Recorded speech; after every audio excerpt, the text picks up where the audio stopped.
એવા ગ્રંથનું આસ્વાદન સાધુ સંત મહાત્મા કે પરમહંસ નથી કરતા.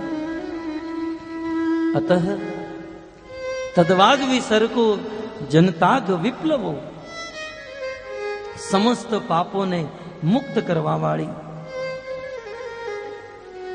હૃદયને પવિત્ર કરવા વાળી ભગવાન શ્રી કૃષ્ણની કીર્તિ યુક્ત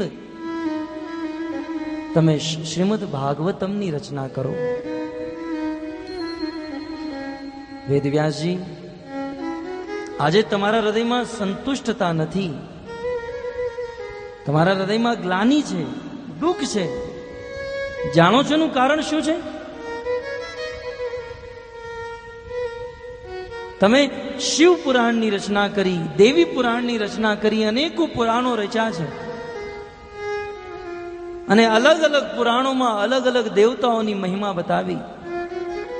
પણ વેદવ્યાસજી જ્યારે કળિયુગના જીવો આ પુરાણો વાંચશે અને જ્યારે આપસમાં મળશે, શિવ પુરાણ વાંચવા વાળા કહેશે શિવજી જ ભગવાન, ગણેશ પુરાણ વાંચવા વાળા કહેશે ગણેશ જ ભગવાન, દેવી પુરાણ વાંચવા વાળા કહેશે દેવી જ ભગવાન.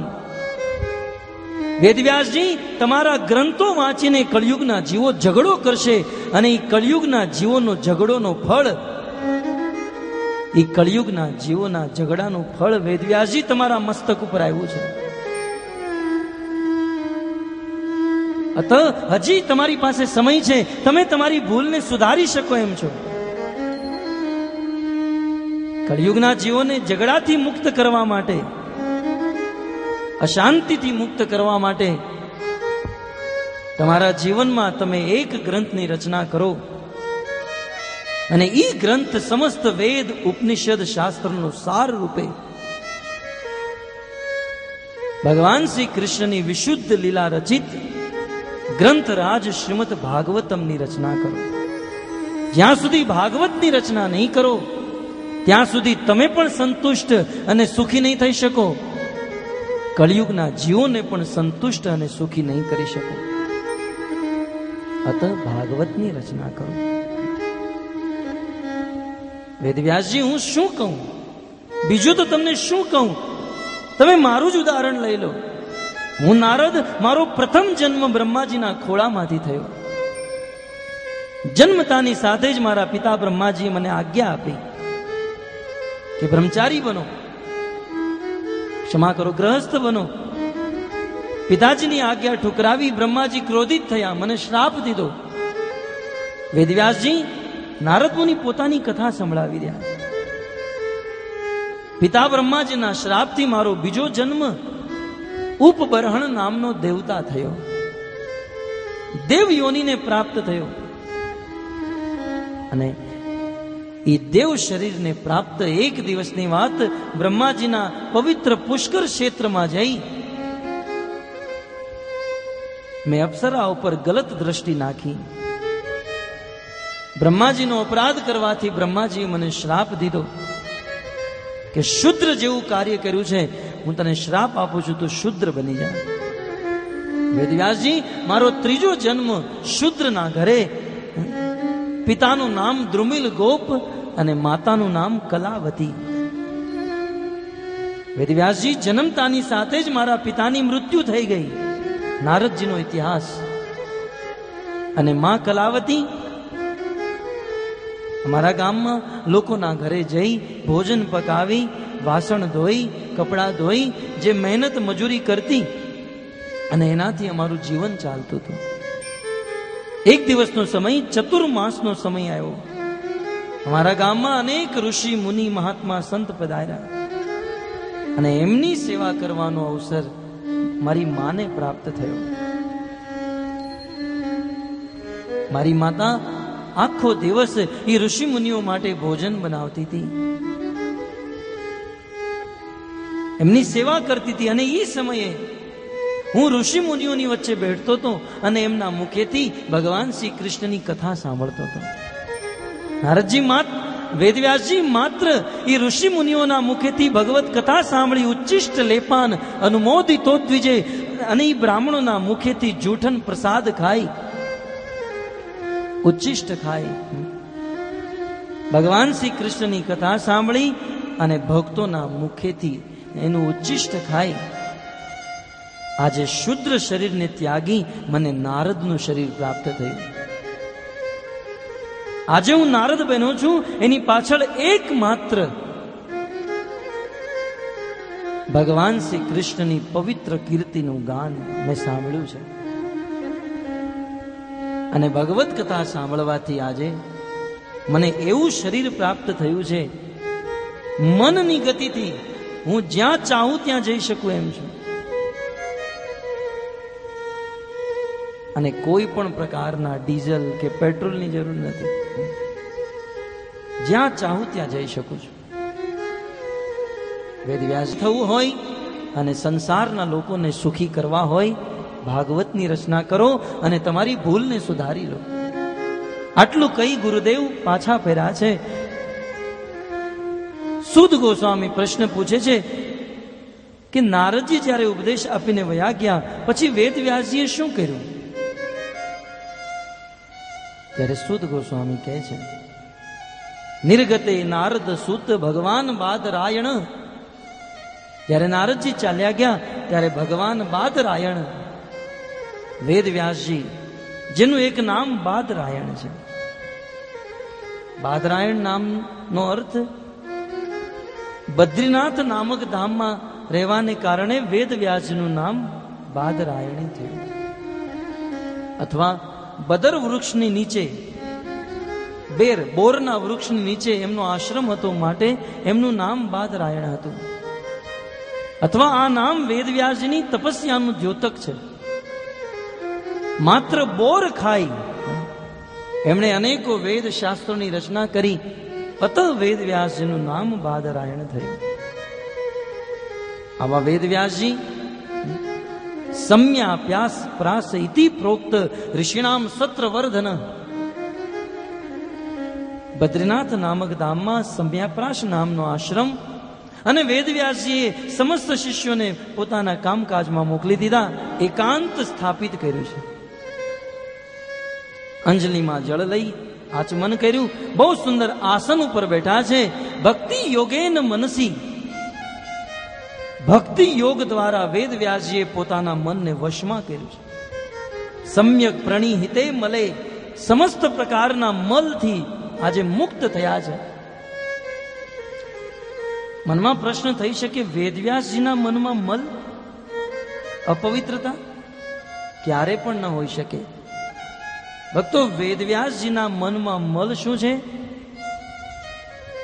ભગવાનનું સ્મરણ છૂટવું, ભગવાનનું સ્મરણ તૂટવું, એ જ વેદવ્યાસજીની માટે મલ સમાન છે. પણ ભક્તિ યોગ દ્વારા આજે વેદવ્યાસજીનું મન ભગવાનમાં લાગી ચૂક્યું છે. આજે વેદવ્યાસજી આંખો બંધ છે, આસન ઉપર સ્થિત છે અને મન, બુદ્ધિ, સમસ્ત ઇન્દ્રિયો ભગવાનમાં લાગી ચૂકી છે. ધ્યાનમાં બેઠા છે અને ધ્યાનમાં બેઠા બેઠા અપશ્યત પુરુષમ પૂર્ણ માયામ ચ યદ પાશ્રયમ. એ ધ્યાનમાં બેઠા બેઠા વેદવ્યાસજીએ પૂર્ણ પુરુષોત્તમ ભગવાન શ્રી કૃષ્ણના દર્શન કર્યા. અદ્ભુત છબી આજે વેદવ્યાસજીની સામે પ્રગટ થઈ. અને ભગવાનના દર્શન કરવાની સાથે સાથે માયાના દર્શન થયા. વેદવ્યાસજીએ એક સેકન્ડમાં જોઈ લીધું કે સંસારના જીવો માયાને કારણે કેટલા દુખી છે. સંસારના જીવોની સ્થિતિ જોઈ લીધી. યયા સંમોહિતો જીવ આત્માનમ ત્રિગુણાત્મકમ. આ સંસારના જીવો ઈ માયાના 3 ગુણોમાં ફસાયેલા છે.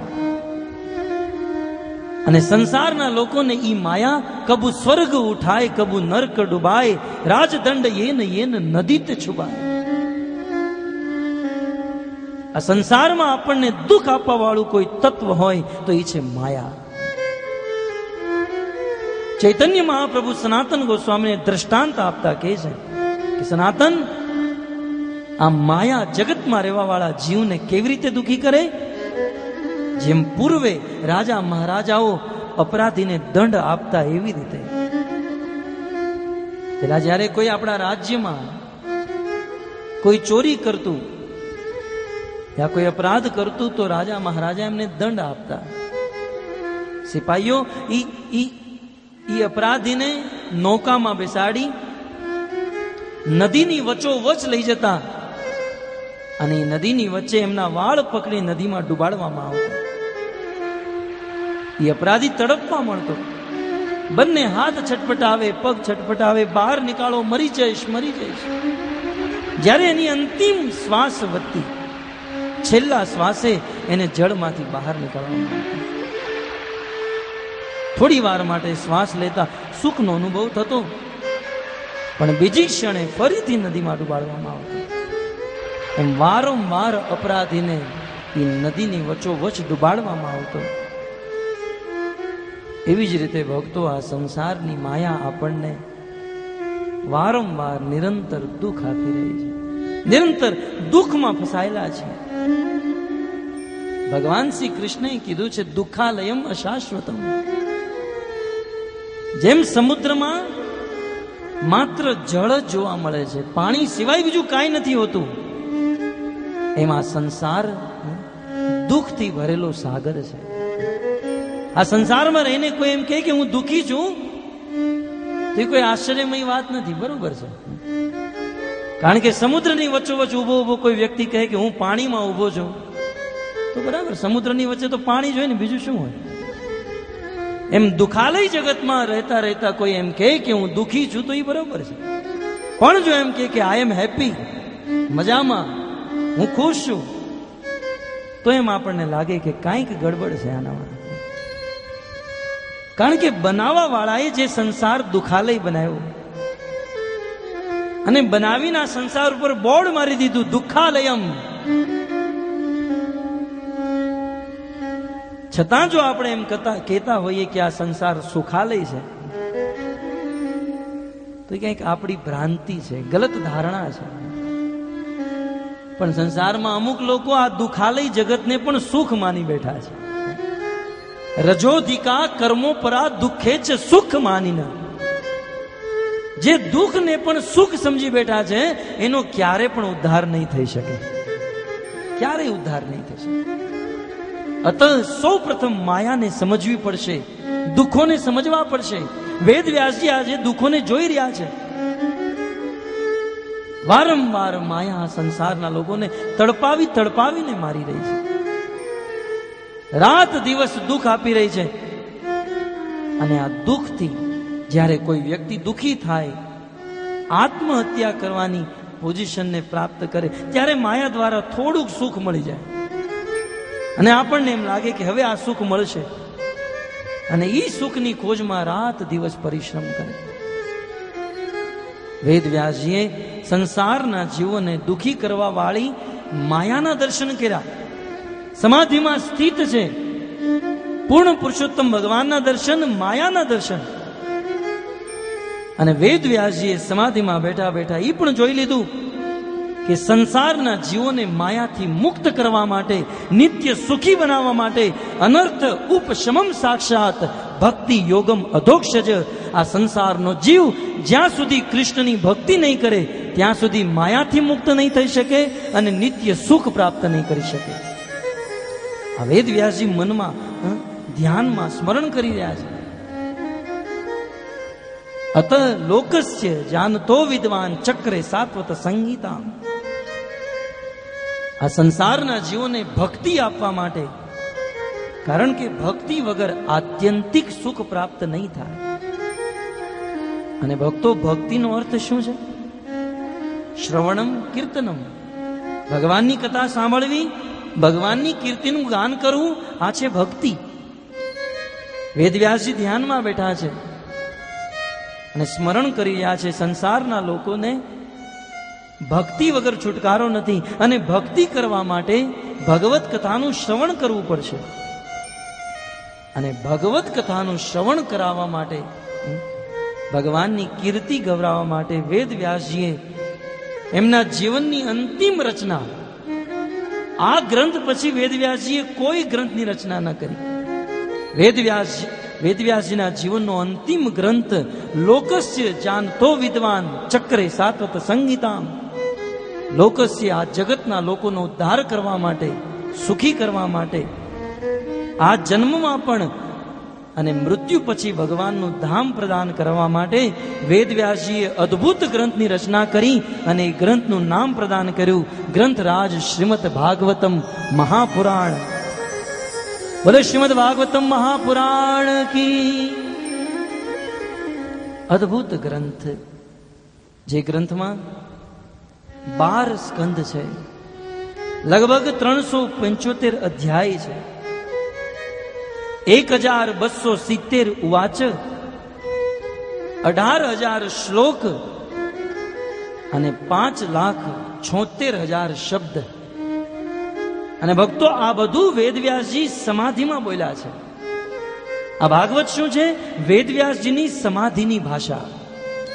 સમાધિમાં સ્થિત હતા, પૂર્ણ પુરુષોત્તમ ભગવાનના દર્શન કરી, માયાના દર્શન કરી, જગતના જીવોનો ઉદ્ધાર કરવા માટે વેદવ્યાસજીએ સમાધિમાં જે શબ્દોનું ઉચ્ચારણ કર્યું છે, એ શબ્દોને ગજાનન ગણપતિ મહારાજે લિપિબદ્ધ કર્યા છે. ગણેશજીનો બહુ મોટો હાથ છે ભાગવતની પાછળ. અતઃ વેદવ્યાસજીએ સસંહિતામ ભગવતી, આ ભાગવત સંહિતાની રચના કરી. પણ સૂત ગોસ્વામી આ ભાગવત ઉપર મોહર લગાવી રહ્યા છે. ભલે વેદવ્યાસ જીવનની અંતિમ કમાઈ, અંતિમ ગ્રંથ આ ભાગવત, પણ જ્યાં સુધી આ ભાગવતને સાંભળવામાં નહીં આવે ત્યાં સુધી સંસારના જીવોનો ઉદ્ધાર નહીં થાય. યસ્યામ વે શ્રૂયમાણા નામ.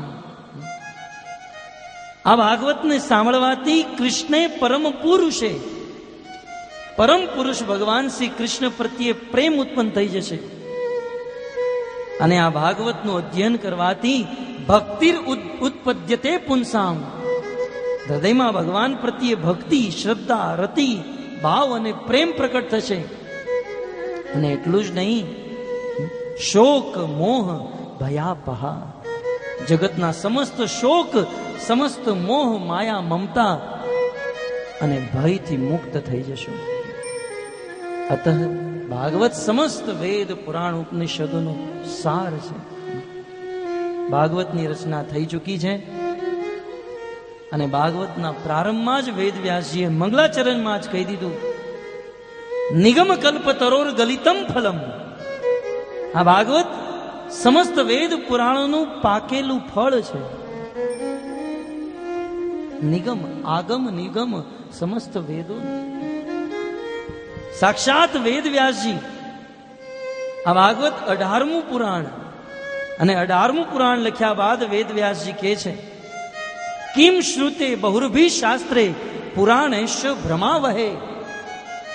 આમ તો મેં અનેકો પુરાણોની રચના કરી છે, પણ જેના હાથમાં ભાગવત પુરાણ હોય, જેને ભાગવત કથા સાંભળવાનો અવસર પ્રાપ્ત થતો હોય, એને અન્ય પુરાણોથી શું મતલબ? આ વેદવ્યાસજી કહી રહ્યા છે. કિમ શ્રુતે બહુર્ભીર શાસ્ત્રે, ઈ અન્ય પુરાણ અને શાસ્ત્રથી શું ફાયદો? જો આપણી પાસે ભાગવત પુરાણ હોય, પુરાણેશ ભ્રમાવહે. કારણ કે શ્રીમદ ભાગવતને છોડી અન્ય કોઈ પણ પુરાણોનું જો અધ્યયન કરશો, શ્રવણ કરશો, તો માત્ર મનમાં ભ્રાંતિ ઉત્પન્ન થશે. વેદવ્યાસજીના શબ્દો, જેણે પુરાણોની રચના કરી એ સ્વયં કહી રહ્યા છે, પુરાણેશ ભ્રમાવહે. આ પુરાણો માત્ર મનને ભ્રમિત કરવા વાળા છે. પણ એક વાર પણ જો જીવનમાં કોઈ ભાગવત કથાનું શ્રવણ કરે, અનેકો જન્મોના સંશય મુક્ત થઈ જશે અને વ્યક્તિ ભગવાન પ્રત્યે પ્રેમ ઉત્પન્ન કરી લેશે. દિવ્યાતિ દિવ્ય ગ્રંથ, સમસ્ત વેદોનું પાકેલું ફળ આ ભાગવત દિવ્ય ગ્રંથ છે.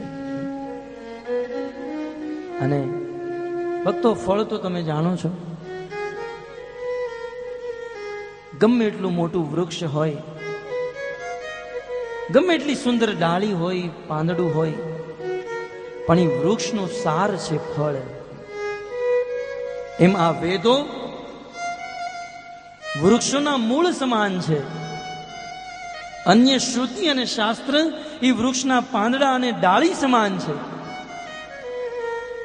પણ ભક્તો, એ વેદ નિષદ જો આ વૃક્ષની સમાન હોય તો જેમ વૃક્ષનો સાર ફળ છે, એમ સમસ્ત વેદ શાસ્ત્ર પુરાણ ઉપનિષદોનો સાર શ્રીમદ ભાગવત છે. પુરાણનું ફળ ભાગવત. અત વેદ વ્યાસજી કહે છે, પીબત ભાગવતમ રસમાલય. આ ભાગવતને પીવો. ભાગવતને સમસ્ત વેદ પુરાણોનું પાકેલું ફળ કીધું તો મનમાં પ્રશ્ન થાય કે ગમે એટલું સારું ફળ હોય, ફળોનો રાજા કેરી હોય, કેરીની સિઝન આવી રહી છે ને, કેરી રત્નાગીરી કે પછી કેસર, ગમે એટલી સુંદર મીઠી કેરી હોય, પણ છતાં એમાં ગોટલીને તો ફેંકવી જ પડે, એની છાલને તો ફેંકવી જ પડે. તો શું ભાગવતમાં પણ એવું છે? કારણ કે ભાગવતને તમે પાકેલું ફળ તો કીધું, તો ગમે એટલું સુંદર પાકેલું ફળ હોય, એની ગોટલીને અને છાલને ફેંકવી પડે. તો ભાગવતમાં પણ કંઈક એવી વસ્તુ છે જેને ત્યાગવી પડે. વેદવ્યાસજીએ કીધું, નહીં, મેં તો માત્ર કીધું આ ફળ, પણ આ ફળ નહીં, શ્રીમદ ભાગવત તો એ ફળનું બનેલું જ્યુસ છે.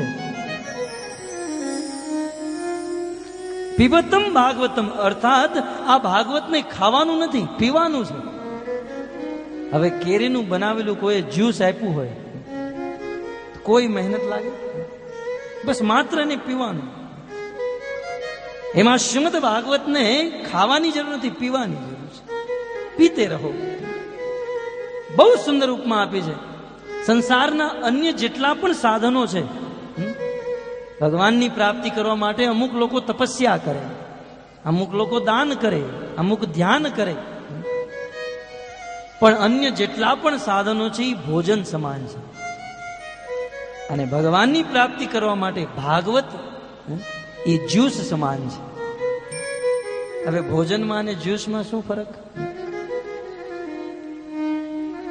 કદાચ આપણને ભોજનમાં રોટલી, શાક, દાળ, ભાત આપ્યા હોય, પણ એ ભોજનને ખાવામાં થોડો કષ્ટ થાય. ભલે આપણે બનાવવું ન પડ્યું હોય, પણ થોડો તો કષ્ટ.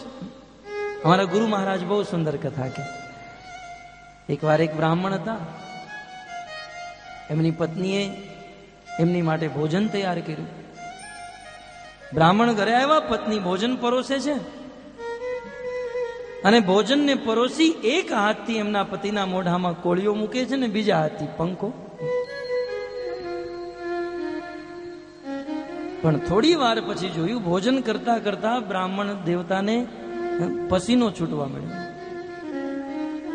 ત્યારે પત્ની કે, પ્રભુ તમને ખોટું ન લગે તો એક વાત કહું? કહો. બોલે, 3 કલાકથી આ ભોજન મેં બનાવ્યું, મહેનત મેં કરી, અને ભોજન મેં તમને પરોસ્યું છે, અને ભોજનનો કોળિયો હું તમારા મોઢામાં મૂકું છું ને બીજા હાથથી હું તમને પંખો જલું છું, હવા હું તમને મારું છું. આ બધી મહેનત હું કરું છું ને પરસેવો તમને કેમ આવે છે? પેલા બ્રાહ્મણ દેવતા બોલ્યા, હા, મહેનત તે કરી. તને ખબર નથી ચાવવામાં કેટલી મહેનત થાય? આ ચાવે છે કોણ? એ બ્રાહ્મણ દેવતાને ચાવવામાં પરસેવો નીકળતો હતો. બની શકે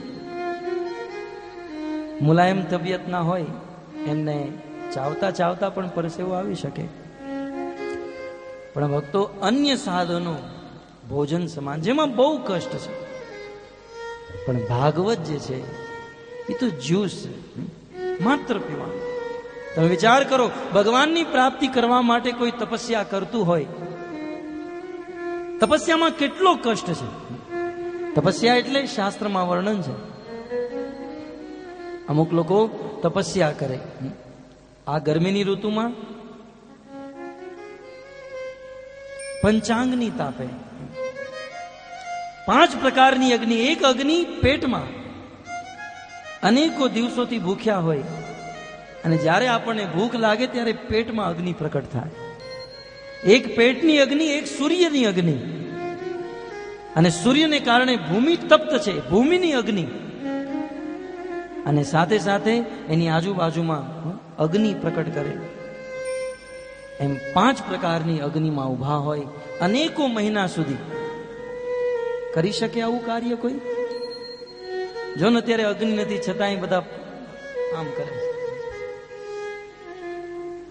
તકલીફ થાય. કોણ તપસ્યા કરી શકે આ કળયુગમાં? કષ્ટ છે તપસ્યામાં.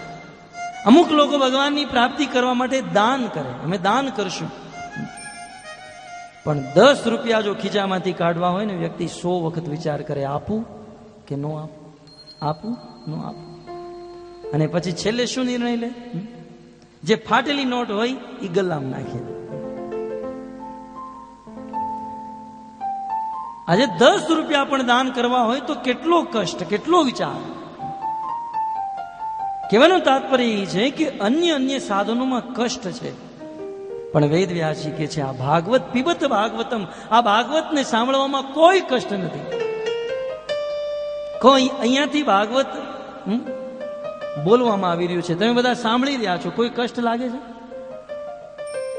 હા, થોડો કષ્ટ થતો હશે જે લોકો પ્રસાદ લઈને બેઠા છે.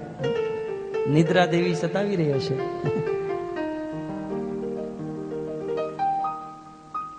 ભગવાન શ્રી રામચંદ્રે જયારે કુંભકર્ણનો વધ કર્યો ત્યારે કુંભકર્ણની પત્ની આવી, તમે મારા પતિને મારી નાખ્યા? ભગવાન કે હા. કુંભકર્ણની પત્નીએ કીધું, કુંભકર્ણની પત્ની એટલે નિદ્રા દેવી, 6 મહિના સુધી સૂતો હતો. કુંભકર્ણની પત્ની નિદ્રા દેવીએ કીધું કે બોલો પ્રભુ રામ, તમારા ધામમાં કોણ આવી શકે? ભગવાન રામે કીધું, જે લોકો મારી કથા સાંભળે એ વ્યક્તિ મૃત્યુ પછી મારા ધામને પ્રાપ્ત કરે. એ સમયે નિદ્રા દેવી કીધું, તો આજથી હું પ્રણ લઉં છું કે જે વ્યક્તિ તમારી કથા સાંભળવા માટે બેસશે, કદાચી કથા મંડપમાં ભલે આવી પણ જાય, પણ હું એને તમારા ધામમાં નહીં આવવા દઉં. જે વ્યક્તિ કથા સાંભળવા માટે બેસશે એના મસ્તક ઉપર હું સવાર થઈ જઈશ અને એને હું નિદ્રામાં પ્રવેશ કરાવી દઈશ. ત્યારે ભગવાન શ્રી રામચંદ્રે કીધું, કોઈ વાંધો નહીં, તું તારું કામ કર, પણ જો કોઈ વ્યક્તિ કથા સાંભળવા માટે કથા મંડપમાં આવે અને મારી કથા સાંભળતો હોય અને કથા સાંભળતા સાંભળતા જો તું કોઈને સતાવીશ, પણ ઈ સમયે મારો ભક્ત જો મારા નામનું ઉચ્ચારણ કરશે તો તારે મારા ભક્તને છોડવો પડશે. અત જ્યારે પણ નિદ્રા આવે ભગવાનનું નામ લઈ લેવું જોઈએ. હરે કૃષ્ણ કૃષ્ણ કૃષ્ણ હરે હરે, હરે રામ હરે રામ રામ રામ હરે હરે. ભગવત કથા સાંભળવામાં કોઈ કષ્ટ નથી. તમે જો ઘણા લોકોને સુવાની ઊંઘ લેવી, ગોળી લેવી પડે. ડોક્ટર સાહેબ ઊંઘ નથી આવતી, અમને ઊંઘની ગોળી આપો. અમુક લોકોને આખી રાત ઊંઘ ન આવતી હોય, અમે તો એટલું જ કહીએ કથામાં આવી જાઓ. એક વાર તો કથા પતી, હું કથા મંડપમાંથી બહાર નીકળતો હતો, 2-3 વૃદ્ધ માતાઓ હતા. આજે તો કેવી સુંદર કથા વાંચી પ્રભુજીએ, કેવી સુંદર કથા. આજે તો આનંદ આવી ગયો, કેટલી સુંદર ઊંઘ આવી ગઈ આજે તો.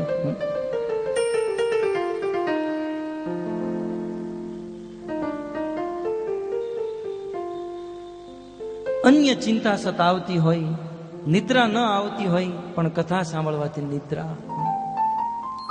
કારણ જાણો છો? સંસારમાં દુઃખ છે, ક્લેશ છે, પણ જ્યારે કોઈ વ્યક્તિ ભગવત કથામાં પ્રવેશ કરે, આ ભગવત કથાના શબ્દ કર્ણના માધ્યમે જ્યારે હૃદયમાં પ્રવેશ કરે ત્યારે હૃદયમાં શાંતિનો અનુભવ થાય.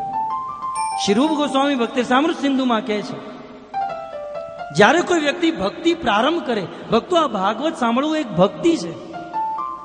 એવું નથી કે ભાગવત સાંભળ્યા પછી ઘરે જશું પછી ભક્તિ પ્રારંભ કરશું, નહીં. ભાગવત સાંભળવું એક ભક્તિ. વેદ વ્યાસજી તો અહીંયા સુધી કીધું કે ભાગવત સાંભળવાની વાત દૂર રહી, તમે તમારા ઘરે બેઠા છો અને વિચાર કરો કે આજે હું ભાગવત સાંભળવા માટે જઈશ.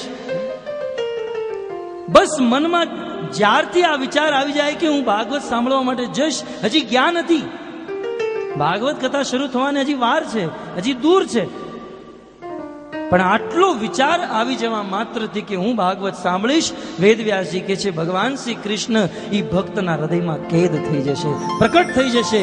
સત્ય હિ અવરુદ્ધ તેત કૃતિભી શુશ્રૂષભી તત્ક્ષણાત. વાર નહીં લાગે,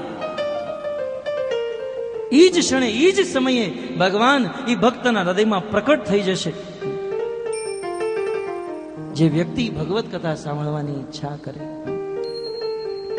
અને જ્યારે કોઈ વ્યક્તિ ભગવત કથા સાંભળવા માટે આવે, હૃદયમાં શાંતિનો અનુભવ થાય. શાંતિ અવ્યર્થ કાલત્વમ નિરાશી માન શૂન્યતા. આ ભક્તિનો પ્રભાવ છે. પણ ભક્તો, વાસ્તવમાં આ કથા લોકોને સુવડાવવા માટે નથી. અમુક લોકોએ તો વિચાર કરી લીધો હશે હવે આવીને આપણે સૂઈ જશું આરામથી. નહીં, આ કથા તો સૂતેલા જીવોને જગાડવા માટે. અનેકો અનેકો વર્ષોથી આપણે સૂઈ રહ્યા છીએ. ભક્તો, માત્ર બિસ્તર ઉપર પલંગ ઉપર સૂવું નથી. જે કાર્ય માટે ભગવાને આપણને આ શરીર પ્રદાન કર્યું છે, જ્યાં સુધી આપણે એ કાર્ય નથી કરતા, જેટલો સમય ભગવાનની ભક્તિથી વિમુખ થઈ રહ્યો છે, એટલો સમય આપણે સૂઈ રહ્યા છે. અતઃ આ ભગવત કથા સૂતેલા જીવોને જગાડવા માટે છે. જીવ જાગો ગોરા ચાંદ બોલે. જીવ જાગો ગોરા ચાંદ બોલે.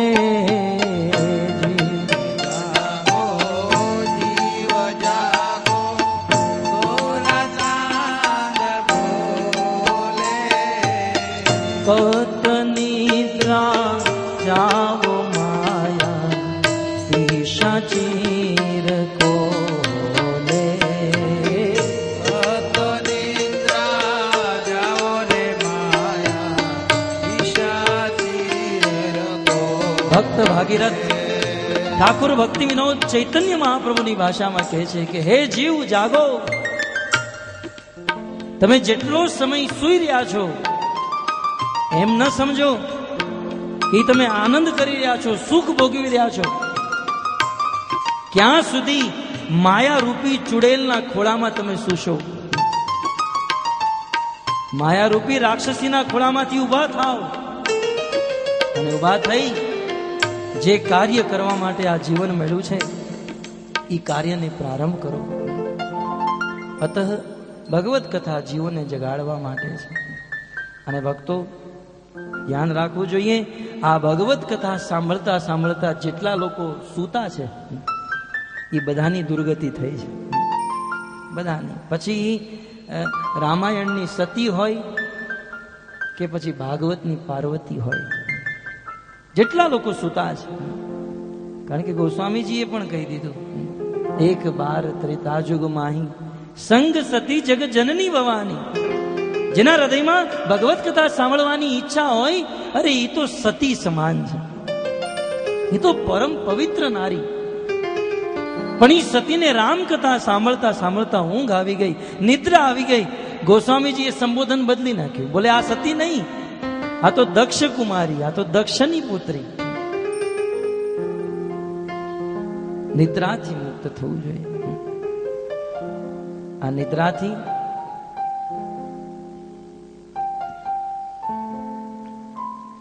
નિદ્રાને જો વશમાં ન કરવામાં આવે, ભગવાનની પ્રાપ્તિ નહીં થાય. અતઃ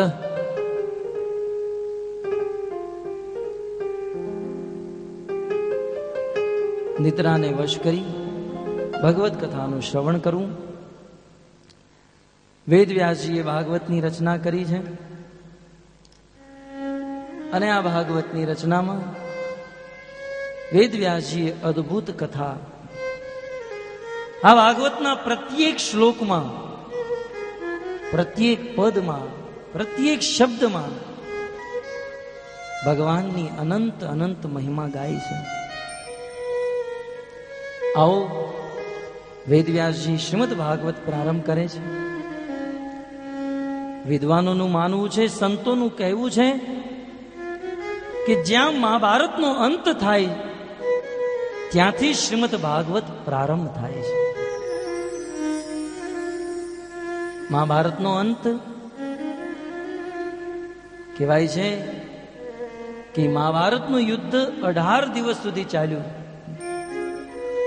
યદા મૃદે કૌરવ સૃંજયાનામ વીરેશ્વતો વીર ગતિમ ગતેશુ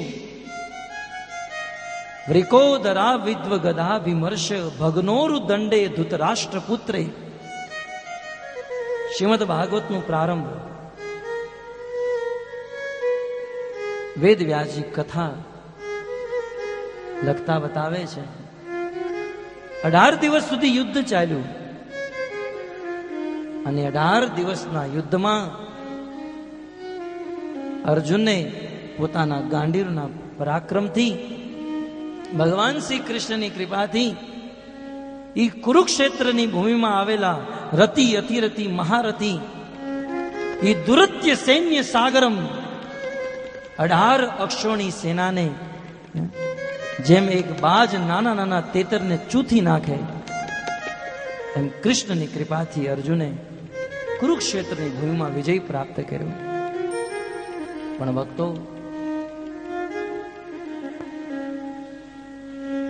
એ મહાભારતના યુદ્ધના 18મા દિવસની વાત વેદ વ્યાસજી કરી રહ્યા છે કે જે કૌરવોમાંથી એકમાત્ર દુર્યોધન જીવિત છે અને કૃષ્ણની જ કૃપાથી ભીમની ગદાથી આજે દુર્યોધનની જંગા ઉપર સાથળ ઉપર વાર થયો. એ કુરુક્ષેત્રની ભૂમિમાં દુર્યોધન એમની અંતિમ ઘડી ગણી રહ્યો છે,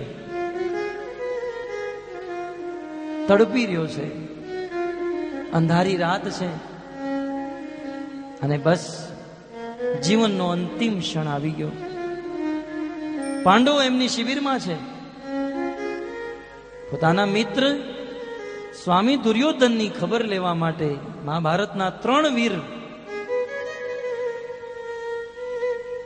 અશ્વત્થામા, કૃપાચાર્ય અને કૃતવર્મા, આ 3 વીર ત્યાં પધારે છે અને ભર્તુમ પ્રિય દ્રોણી રીતિમ સ્મ પશ્યન, પોતાના મિત્રનું આ દુખી અવસાન જોઈ, અસહ્ય વેદના જોઈ અશ્વત્થામાના હૃદયમાં અત્યંત દુઃખ થયું.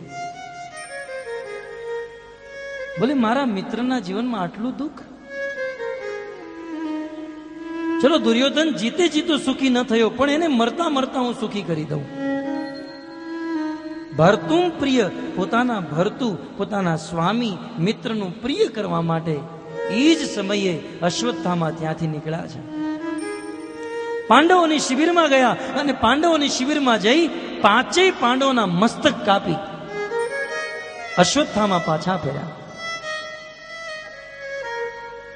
અને એ દ્રોણાચાર્યના પુત્ર અશ્વત્થામાએ આવીને दुर्योधन ने कीधु, दुर्योधन मित्र चिंता मत करो, मैं अभी अभी पांडवों के शिविर में गया था और 5 पांडवों के मस्तक को काट कर लाया। पण ये समय दुर्योधन बोलो से नहीं अश्वत्थामा नहीं, बनी ज न शके, પાંડવોના મસ્તક કપાય જ ન શકે। બોલે મિત્રો હું મારા હાથેથી કાપીને લાવ્યો છું। ત્યારે દુર્યોધને એક પ્રશ્ન પૂછ્યો, બતાવો મિત્ર અશ્વત્થામા, તમે જ્યારે પાંડવોના મસ્તક કાપવા માટે ગયા ત્યારે કૃષ્ણ ક્યાં હતા? અમારો પ્રશ્ન છે કે જ્યારે તમે પાંડવોના મસ્તક કાપી રહ્યા હતા ત્યારે કૃષ્ણ ક્યાં હતા? કારણ કે મારા જીવનમાં હું બીજું સમજ્યો કે ન સમજ્યો હોઉં, પણ 18 દિવસના યુદ્ધમાં હું એટલું તો સમજી જ ગયો કે કૃષ્ણ જે સ્થાને ઊભા હોય એ સ્થાને કૃષ્ણના ભક્તોનો કોઈ વાળ પણ વાંકો ન કરી શકે। મને એટલી તો ખબર પડી જ ગઈ છે કે યત્ર યોગેશ્વર કૃષ્ણ, જે પક્ષમાં કૃષ્ણ ઊભા હોય એ પક્ષનું કોઈ કાંઈ ન બગાડી શકે। કહો કૃષ્ણ ક્યાં હતા?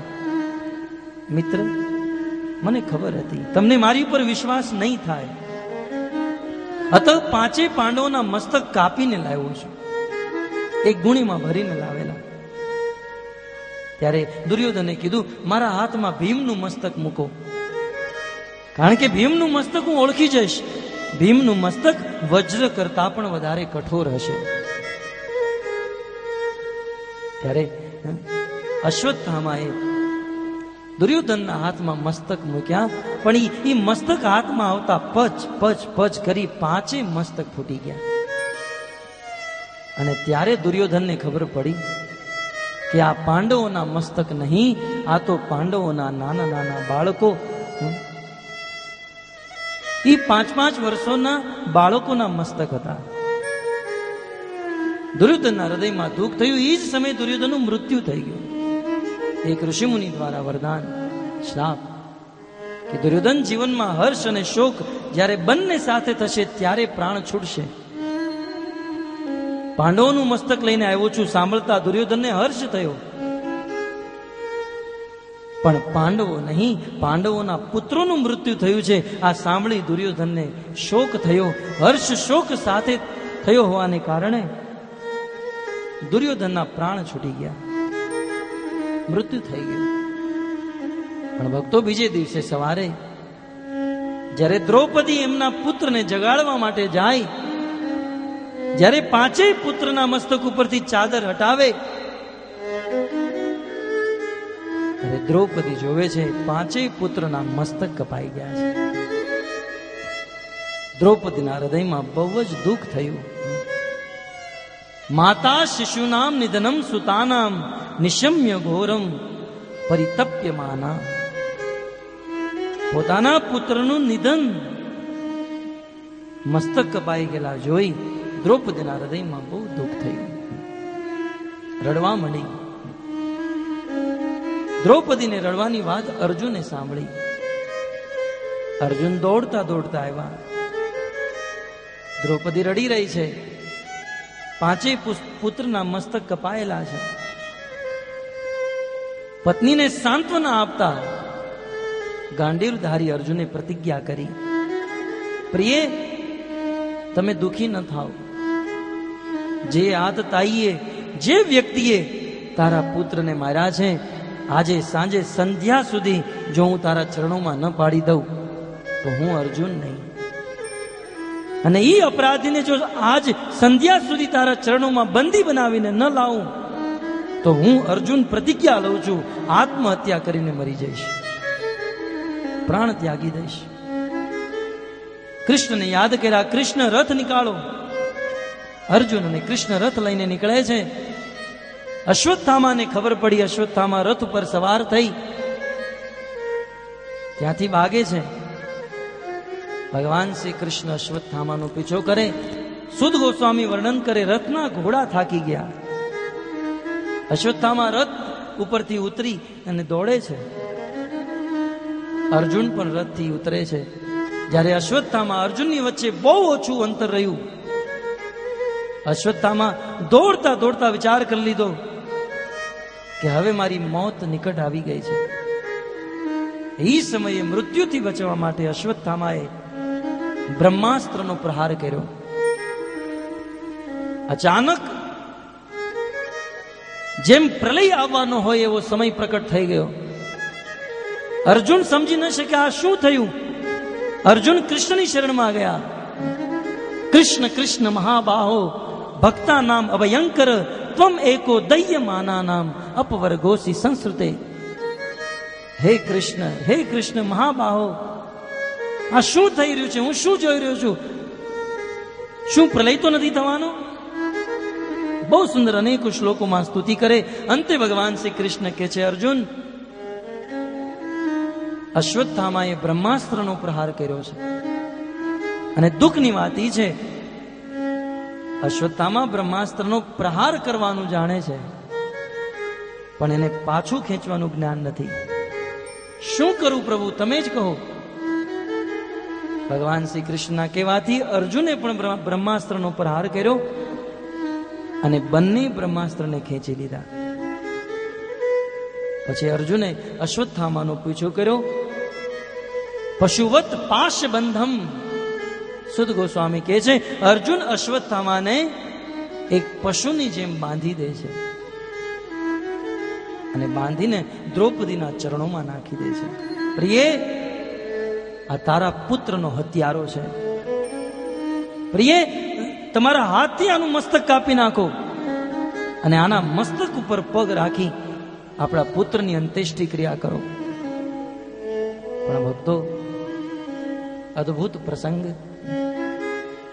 એ સમયે ભારત વર્ષની, આ આર્ય વર્ષની નારી એક બહુ સુંદર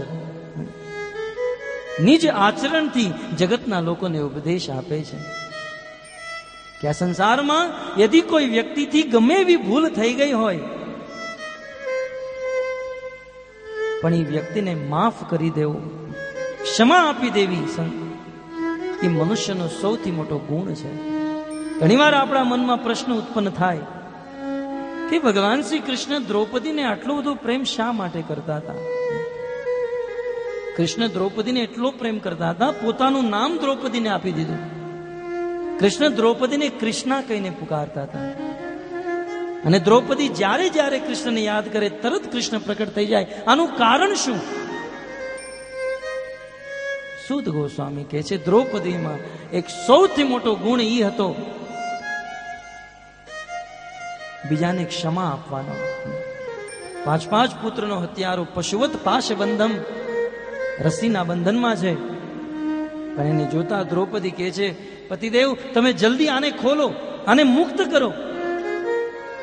અરે પ્રિય, આ તારા પુત્રનો હત્યારો છે. બોલે નહીં, આને મુક્ત કરો. બોલે આને આપણે મારવાનો છે. નહીં, આને નથી મારવું. દ્રૌપદી બહુ સુંદર સમજાવે છે, જો આને હું મારી નાખીશ તો આ પણ, આની પણ કોઈના કોઈ માં છે, અને જ્યારે આપણે આને મારી નાખશું તો આની માને કેટલું દુઃખ થશે એ દુઃખ હું જાણું છું. મારા 5 પુત્રો મર્યા છે એનું દુઃખ હું જાણું છું. અને આત્મા જાયતે પુત્ર, આમના પિતા તમારા ગુરુ છે, હતા ગુરુ સમાન છે. તમે આને મુક્ત કરો. 5 પુત્રનો હત્યારો સામે છે, પણ છતાં દ્રૌપદી એને ક્ષમા બક્ષે છે. બહુ સુંદર સિદ્ધાંત દીધો કે આ સંસારમાં કદાચ કોઈ વ્યક્તિથી ભૂલ થઈ જાય. આ સંસાર અપૂર્ણ છે, આપણે બધા અપૂર્ણ છીએ, પૂર્ણ માત્ર ભગવાન છે.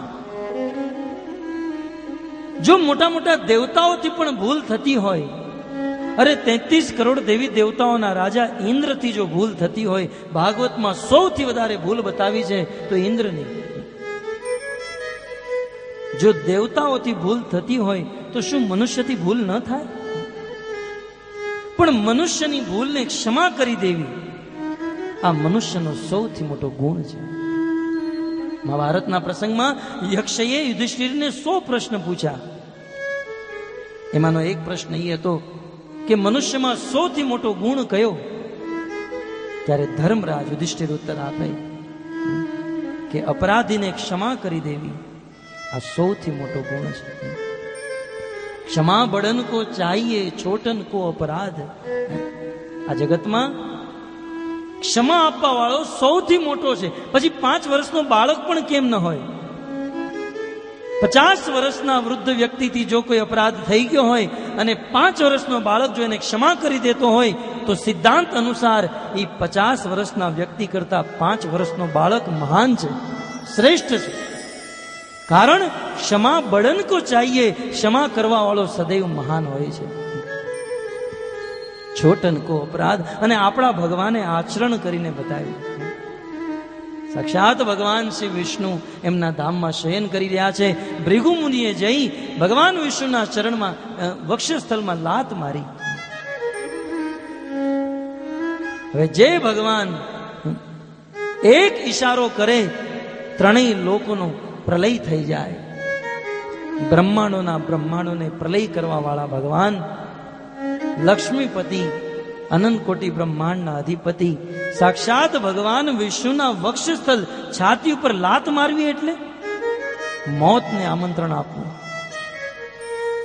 પણ ઈ ભગવાન ઉપર જ્યારે ભૃગુ મુનિએ લાત મારી ત્યારે આપણા ભગવાન ભૃગુ મુનિના ચરણોમાં બેસી ગયા. હે બ્રહ્મ દેવતા, મને ક્ષમા કરજો, મારાથી તમારું સ્વાગત ન થયું. જો મને ખબર હોત તો હું તમારું સ્વાગત કરેત, તમારી સેવા કરેત. ભૃગુ મુનિના ચરણોને સહેલાવા મળ્યા કે બ્રહ્મ દેવતા, મારી છાતી વજ્ર કરતા પણ કઠોર છે. મને લાત મારવામાં જો તમારા ચરણોમાં ચોટ આવી ગઈ હોય, તકલીફ થઈ હોય તો તમે મને ક્ષમા કરજો. અને આટલું જોતા ભૃગુ મુનિને આંખોમાં આંસુ આવી ગયા કે વાસ્તવમાં ભક્તોનો સૌથી મોટો ગુણ ક્ષમા. ભક્તો, ભગવાન દત્તાત્રેયે 24 ગુરુ બનાવ્યા અને 24 ગુરુમાંથી એક ગુરુ પૃથ્વી. અને ભગવાન દત્તાત્રેયે પૃથ્વીથી ક્ષમાનો ગુણ ગ્રહણ કર્યો. તમે જુઓ, આ પૃથ્વી ઉપર કેટલું વજન છે. અનેકો નદી, પર્વત, પહાડ, બિલ્ડિંગ, વૃક્ષ, અને તેમ છતાં આપણા જીવનનો આખો આધાર પૃથ્વી ઉપર છે. આપણે રહીએ છીએ પૃથ્વી ઉપર. આપણું આ શરીર ટેક્યું છે પૃથ્વીના ઉત્પાદન ઉપર. આપણે જ્યારે પૃથ્વી ઉપર હળ ચલાવીએ, ભક્તો, પૃથ્વી પણ એક જીવ છે. જ્યારે પૃથ્વી ઉપર હળ ચલાવીએ ત્યારે પૃથ્વીને એટલો કષ્ટ થાય જેટલો કષ્ટ એક વખત ઘરે એક ચાકુ લઈને હાથ ઉપર ચલાવજો. અનંત કષ્ટ થાય. જ્યારે જળ પીવા માટે પૃથ્વીમાં ડ્રીલ કરીએ, બોર કરીએ, ત્યારે પૃથ્વીને આપણા શરીરમાં કોઈ ખાડો કરે, છિદ્ર કરે, જેટલું દુઃખ થાય એટલું જ દુઃખ પૃથ્વીને થાય છે. છતાં પૃથ્વી ઉફ તક નથી કરતી. અને એમ છતાં ભોજન, પાણી બધું પૃથ્વી આપે, વૃક્ષ આપે. અને આટલું કરવા છતાં પણ આપણે શું કરીએ? એ જ પૃથ્વી ઉપર મલ, મૂત્ર, પેશાબ છોડીએ, પાન માવો ખાઈને થૂકતા હોઈએ. છતાં પણ એ પૃથ્વી આપણને રાખે છે, ક્ષમા કરે છે. ક્ષમા દે રહી है પૃથ્વી, ક્ષમા કર રહી है. ક્ષમા નામનો ગુણ સૌથી શ્રેષ્ઠ. અને આ ગુણ દ્રૌપદીમાં હતો. કીધું છોડી દો આમને. ત્યારે ભીમ આવ્યા. ભીમે કીધું નહીં, આને તો હું મારી જ નાખીશ. આમણે 5 પુત્રોની હત્યા કરી છે, મારી નાખીશ. યુધિષ્ઠિર મહારાજ આવ્યા, નહીં, આમને નથી મારો. 2 પક્ષ ઉભા થયા. એક પક્ષ કે છે મારી નાખો, એક કે છે નથી મારો. પાંડવોની અંદર અંદર ઝઘડો થયો કે આને મારી નાખો, આને નથી મારો. એ જ સમયે ભગવાન શ્રી કૃષ્ણ આવ્યા. અર્જુનને કીધું, અર્જુન, બ્રહ્મ બંધુ ન હંતવ્ય. બ્રાહ્મણની ક્યારે પણ હત્યા ન થવી જોઈએ. આતતાઈ વધારહણ. અને આતતાઈને જોતા જ મારી નાખવો જોઈએ. અર્જુન, આ બ્રહ્મ બંધુ પણ છે ને આતતાઈ પણ છે.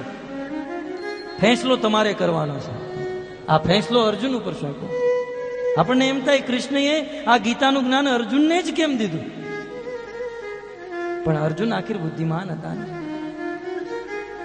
કેવું મોટું ધર્મ સંકટ અર્જુનના જીવનમાં કે બ્રહ્મબંધુ ન અંતવ્ય. બ્રાહ્મણને ક્યારેય મારવા ન જોઈએ અને આતતાઈને જોતા જ મારી નાખવા જોઈએ. તો હવે શું કરું? અર્જુન, આ બંને સિદ્ધાંતનું પાલન કરો. ત્યારે અર્જુને, જે લોકો ભક્તિ કરે, ભગવાન દદામી બુદ્ધિ યોગમ, એમને બુદ્ધિ પ્રદાન કરે. અર્જુને વિચાર કર્યો, કોઈ મહાન વ્યક્તિનું અપમાન કરી નાખવું એની મૃત્યુની બરાબર છે. અને એ સમયે અર્જુને અશ્વત્થામાનું અપમાન કર્યું છે. બ્રહ્મ તેજ, બ્રહ્મ રોચક મણિ હતું એમના મસ્તક ઉપર. અર્જુને તલવારથી મણિ કાઢી નાખ્યો. એમના વાળને વિચિત્ર કરી દીધા. હાલાકી આજે એ વિચિત્ર વાળને લોકો ફેશન માને છે, પણ એ સમયે આજના લોકો જે વાળ રાખે છે એ સમયે બહુ અપમાન ગણાતું. છતાંય ભાવનગરમાં તો સારું છે.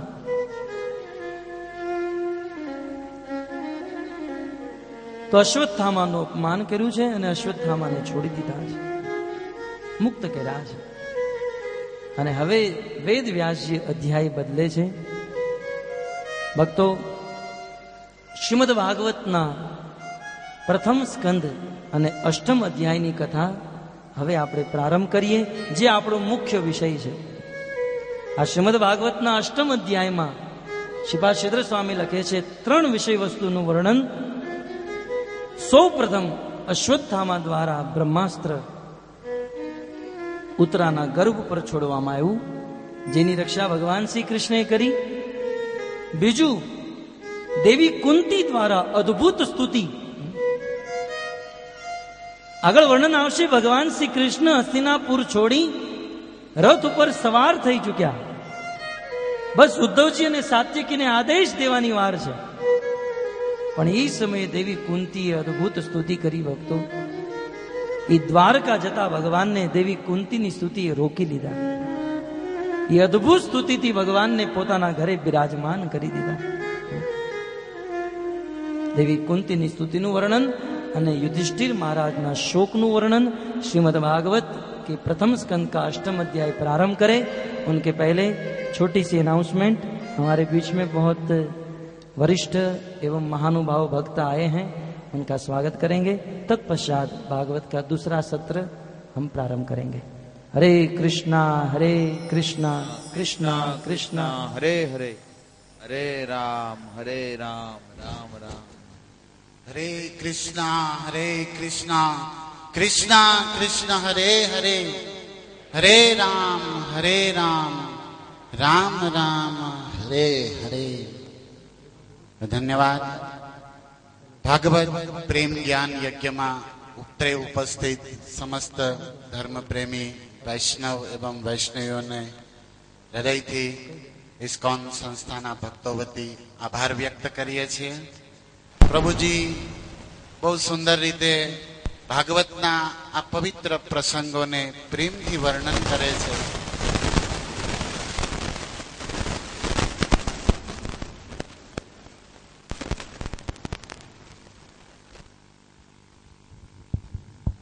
हरिबोल